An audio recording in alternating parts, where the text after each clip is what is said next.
Motor Racing Circuit. Don King, Neil Kennedy, and J.B. Haney continuing to check in with things down in the pits as we get ready for our next to last race. It's another 25-lapper. This is all the Grand Touring classes, as well as the production class. And what a story with the pole sitter, Stuart Gibbs, with his Camaro. Picked up a new engine at the race builder just 2 days ago. Spent about 6-8 hours getting it in the car. Found water in the crankcase before they even started it up. Pulled the engine, did a rebuild, put it back in the car, got out here to the racetrack yesterday. Water in the crankcase after they cranked it up. Totally rebuilt that engine yesterday, and today go out in qualifying and put it on the pole. A 1:23.9 for Stuart Gibbs in GT1 in the Camaro up front. Be a number 95. David Ownbey qualified, who was on the pole for the race last time they had the contest. And Tom Benefield from Memphis was able to get around him and win that one. You've got those 3 GT1 cars up front now, a Camaro and 2 Corvettes. Interesting thing about David Ownbey's car too, though, it's got a real Corvette frame on it. And again, when you're talking to different GT classes, it has to do with the engine. That's right. The big American V8s. In the GT1, you'll be able to hear them certainly as they come around. GT2, a little bit less displacement, moving away down to GT3. Generally in 6 and 4 cylinder configuration. It's not necessarily the number of cylinders, but the displacement. Well, here we go. Again, keep your eye on number 95 with the Camaro, Stuart Gibbs. Number 33 from Springfield, Missouri.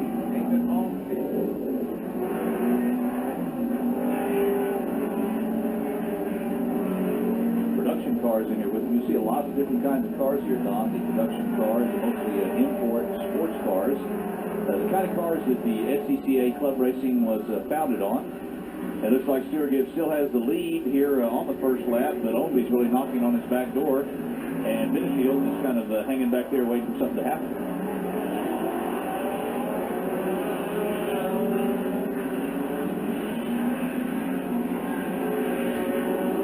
When you look at the lap record in the GT1 class, the lap record is 1 minute 19 seconds.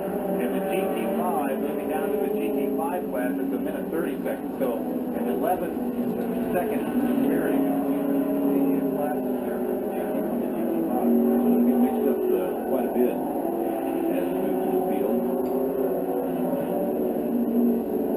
28 cars in this race also, so a lot of traffic in this race.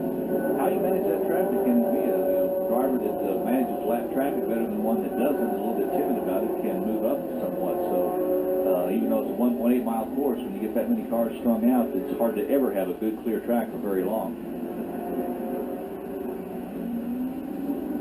We mentioned Stuart Gibbs' efforts at getting his car together for the race. Benefield was some of the same efforts getting here. Stopped by and talked to him about his crew. They said they just spent about 36 hours without sleep to make the race. Brent Crouch, one of his crew members who works for Cummins Diesel over there, really enjoys getting to the racetrack and working on the smaller engines than the usual big diesels. I believe they're on generators that Cummins works out there. Michael Brower, his other crew member, coming in all the way from Memphis, Tennessee.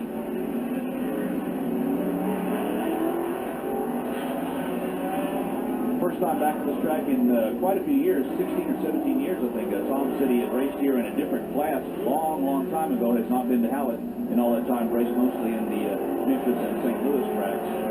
And first time back to Oklahoma in many years. There's Ownbey trying to get around the outside. Not going to be enough. Gibbs holds on to the inside. We've got a good race there at GT1 right up front. Indeed, 95-year leader, the black Camaro, out of the northeastern Oklahoma region is Stuart Gibbs. In the white Corvette, number 33 from Springfield, Missouri, is second, and Tom Benefield. Corvette, debris on the track. Now, how will they handle this? Just like that. As quickly as possible, Larry. Corner worker, and of course it takes many volunteers to put on the races and any racetrack, especially here at Hallett. You didn't get a number on it, but it looks like it might have been the same color as Max Herrera's car, the number 7F production machine. We were looking, Max has been racing out here for about as long as the track has been here, back in the early 80s. And Max, I believe, one of the holders of one of the longest, or the holder of one of the longest lap records, track records in his particular production class. Hey, was that back in the 70s? Yeah, I think it was 79. It's like Don Flegel's in 4th place now, so you've got 4 GT1s running there. A couple of regular frame Corvettes. We'll talk more about David Ownbey's Corvettes. He built that car, first put it on the track in 1984, so almost a 10-year-old car there. But he's been doing all his own construction, maintenance work, builds his own motors, and out here running strong behind Stuart Gibbs. Well, he's a mechanic, so that doesn't hurt him any, does it?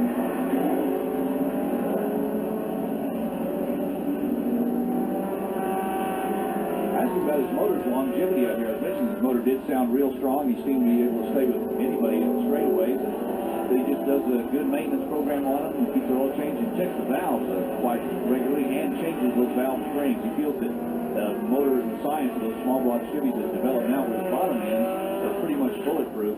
You need to watch the valve trains go on. He keeps a close eye on his and keeps him. He finishes races and usually finishes strong. We're on lap number 3 of this 25 lap national points race for the Sports Car Show of America with the GT classes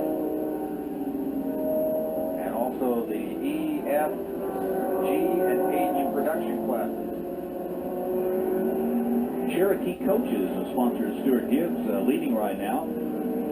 Number 95 already getting into lap traffic. Yeah, you saw 41 waving by.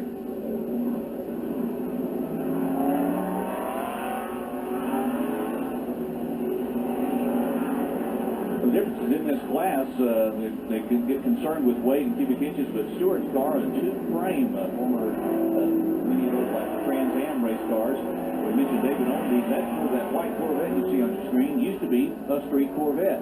David added the roll cage to the frame and has constantly upgraded suspension parts, brake parts, and body parts.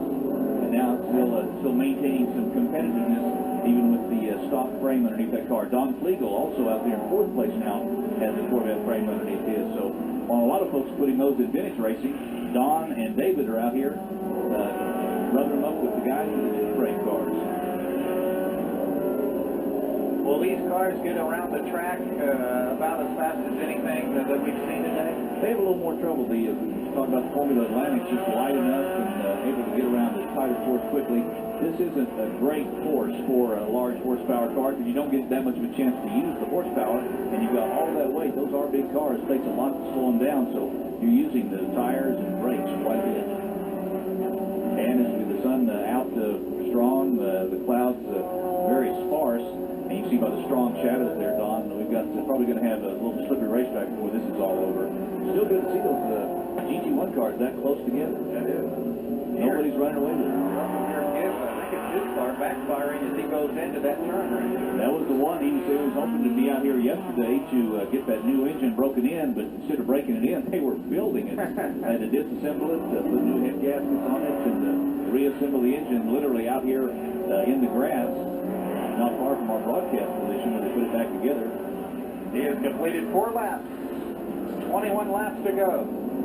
And again, trailing him is David Ownbey, the racer out of Springfield, Missouri, who's in his 10th year of racing. Ownbey's one of those that started out autocrossing with the Corvette Club and was running around pylons in the parking lot and slowly upgraded his machine. And was telling me about it yesterday about another Corvette he has back at home in the garage that he used to autocross a lot. Hadn't really been out of the garage in quite a few years, since back in the 80s. Whenever he decides to hang up the helmet and gloves, he'll get back to work on that Corvette. Right now, just good to see him doing that well and see no sponsorship on that car. The main sponsor of that number 33 Corvette is David's own hip pocket. And you see 33 in the white Corvette Ownbey just looking for a chance to take the lead, hoping that Gibbs will bobble or make some sort of mistake. And right now, Gibbs has not done that. Gibbs owns a company that makes spiral staircases and installs and manufactures them here in Tulsa and installs them all over the world, literally. Had some trouble finding the kind of race trailer that he liked, so he just decided to build his own and has instituted a line of race coaches can be built made to order Cherokee Coaches.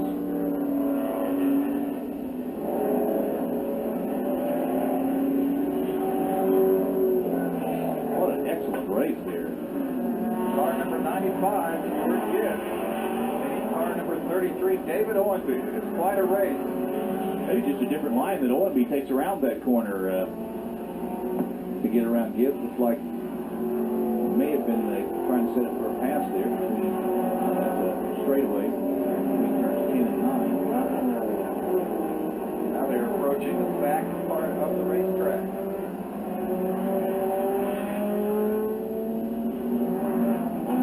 Also in this race is a track lap record holder.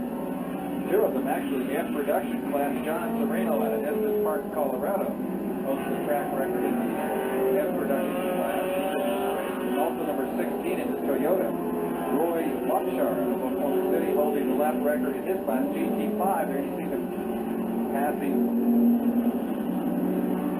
one of the cars. Going to what is known as the Dead Horse Turn. It'll be turn 2. Slowest part of the course is coming up on the second longest straightaway up over that hill we're talking about. It's part of that where you've got your foot all the way in the gas and you're looking more at sky than you are a racetrack there. Kind of swallow hard and hope that nothing's happening just over the hill. And then to turn 1 and look, I'm going to have to get through some traffic here. You mentioned those braking points a little bit earlier in the program. That's the numbers you can see upside down there with 1, 2, and 3. Those are braking points for when you're running the counterclockwise configuration, the more normal configuration. Each car is going to have a different spot where you have your optimum braking. And used to have some trees and other things close to the track that you could pick off. As they've improved the track and made it safer, moved all those natural obstacles and natural markers back off the track, decided to paint some big numbers out there. Also, driver's school out here, racer driving school. I'll be getting off the track there a little bit, checking, see if it might be doing some agricultural racing to get around Stewart. That's an E-Lounge they're passing there. That is an Elva. Dr. John Abel out of Tulsa with the Elva. Another car that could well be in the vintage racing category, but he's keeping it well maintained and competitive in E production. It looked as though on this particular lap, you see Ownbey trying his best to find some sort of mistake or some sort of way to shoot inside Gibbs, and it looks as though Ownbey might, in my opinion, might be a little impatient at this time. But you certainly can't sit back and wait for this gentleman, the leader, Stuart Gibbs, to make any kind of big mistake. Stewart didn't have a chance to get that motor broken in. He's out there having to race. A little bit of lap traffic holding Ownbey up there. He got around on the front straightaway. That was as good a place as any as you can come on that slower traffic to get around. Nice wide straightaway. For the 8-cylinder 350 cubic inches can get by the 900 cc's in that H production car. There's number 7, the back of that pack, Max Herrera. We mentioned him. He was raced out here for just been open long as the track. The F production, Tulsa, Oklahoma, driving his midget. The pink car you saw David go around there was Mickey Schreiner. Usually his wife Debbie drives that machine, and she's been at the runoffs and national championships in Atlanta for about 5 years now. And Mickey hopping in the seat today for the race, getting the first Father's Day. Had his first national win here a couple of years ago, the Father's Day race at the Green Country Grand Prix. Coming back with more racing, we're about a third of the way done with this 25-lap national race as we continue with the American Telco Green Country Grand Prix.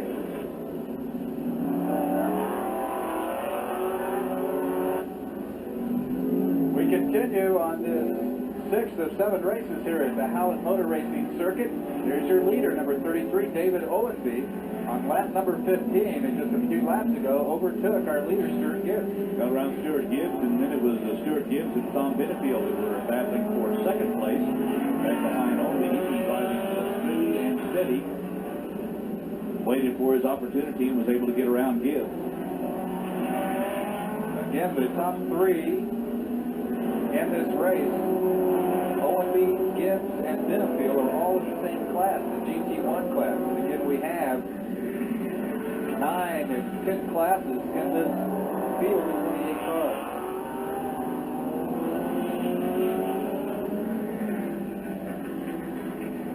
Ownbey in his 10th year of racing.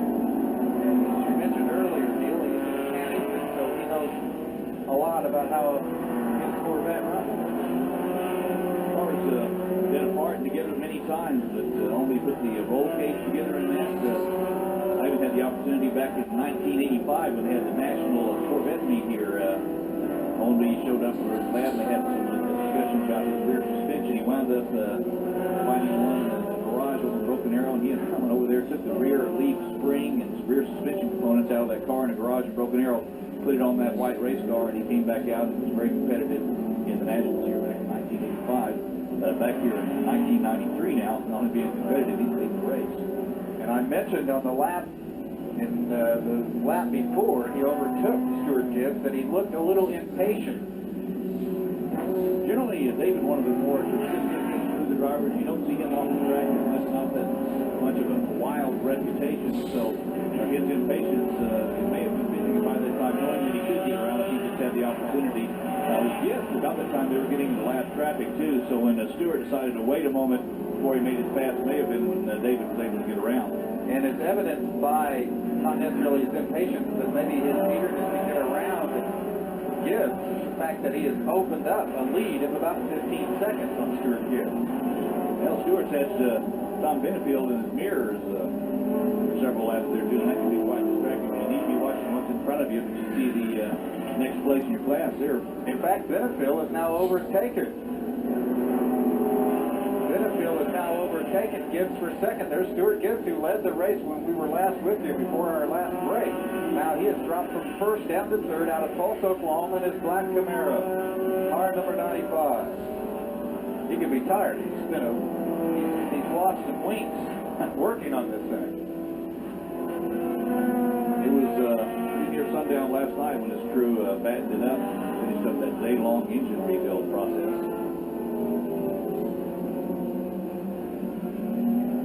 One more race to go with the spec racers after this GT class has completed their 25-lap race.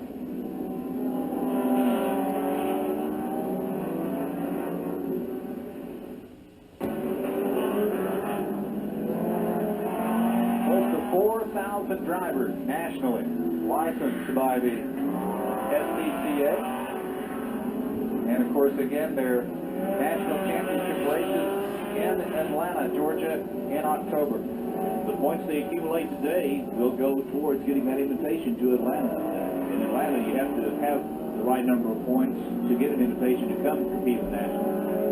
Once you get there, it's everybody's even. It's back, whoever wins that race will be declared the national championship. So they have to collect points both in their home region and so to some out-of-town races too. Unofficially 5 laps left for David Ownbey, who overtook Stuart Gibbs on lap number 7. And then Benefield overtook Gibbs for second place, lap number 17. And Ownbey is a very comfortable 15-second lead on Tom Benefield in car number 3, the Corvette. Pink Corvette out of Memphis, Tennessee. Tom Benefield. No one would know their race car any better than David Ownbey knows that Corvette. Having been on the track racing for 9, almost 10 years. So he is very familiar with it, very closely attuned to what might or might not go wrong. And right now, he may be letting a little bit. You don't want to let off that rhythm too much. You don't want to certainly back off. You have the rhythm set up, and he's been successful in the race so far with his pace. So he wouldn't want to necessarily back off. However, probably not charging as hard as he would if he still had a competitor right in front of him like he did while he was chasing Stuart Gibbs.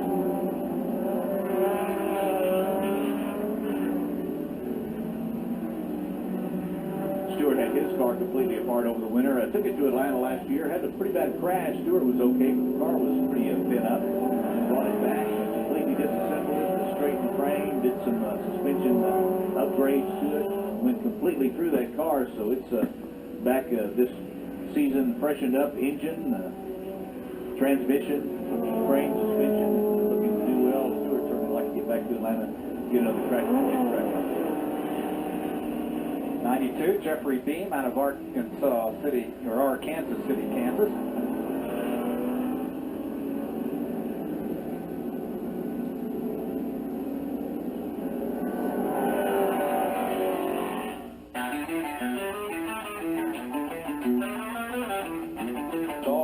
classification here at Hallett this afternoon, driving car number 33. And David, when we take a look at the race, had quite a race going with Stuart Gibbs up through lap 10 or 11. And then you come back by the finish line, you're ahead. How did you catch him? And just explain what happened from then on. Well, I run in real deep in 6 on the outside of him, and he kind of pushed a little deep and took his normal line to the outside, and the car about got away from him, and I managed to sneak it by him up in beside him going into 5, and he had to drop in behind me when we went through 5. I was braking a little bit better than he was, which allowed me to kind of get away from him. The rest of the race was pretty good until just towards the end. Tires started going away. Benefield started catching back up with me. I'd like to thank all the SCCA workers out here, my crew chief, Dave Blair, for this weekend. Thank you guys from television for coming out. David, a great race. Congratulations, and hopefully you'll see you in the winner's circle again. Okay. Thank you.